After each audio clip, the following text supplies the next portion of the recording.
नमस्कार दोस्तों, भारत में दो ही चीजों पे सबसे ज्यादा गरमागरम बहस होती है, एक है क्रिकेट और दूसरा धर्म। आज हम बात करेंगे हमारे संविधान के उस हिस्से की जो आपको अपने तरीके से पूजा करने, रखने या बिल्कुल नास्तिक बनने की आजादी। जी हाँ, आज का टॉपिक है धार्मिक स्वतंत्रता का अधिकार, अनुच्छेद 25 से 28। लेकिन रुकिए, क्या इस आजादी का मतलब है कि आप सड़क के बीचों बीच लगातार ट्रैफिक जाम कर दें या किसी को डरा धमका कर उसका धर्म बदलवा दें? बिल्कुल नहीं। तो चलिए आज संविधान के पन्नों को पलटते हैं और देखते हैं कि असली नियम क्या है।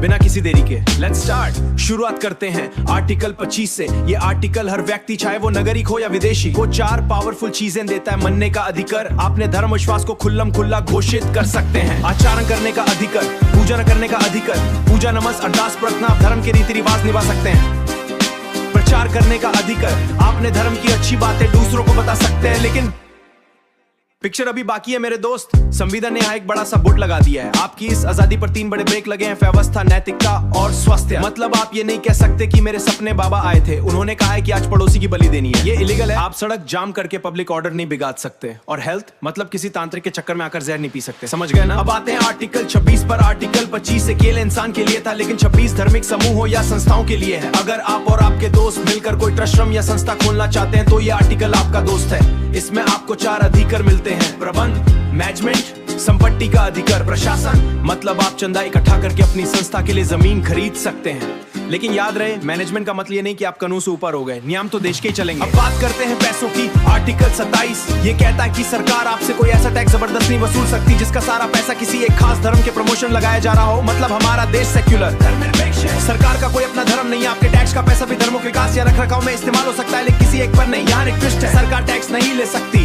लेकिन फी ले सकती है।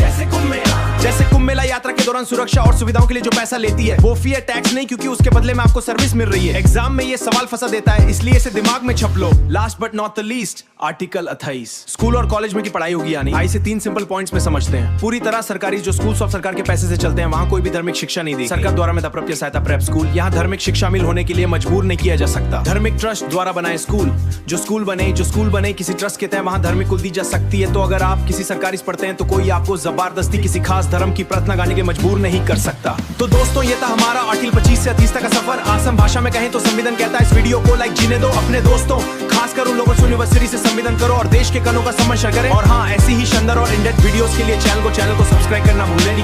वीडियो के साथ चाहिए। मिलते हैं अगली वीडियो में, तब के लिए जय हिंद।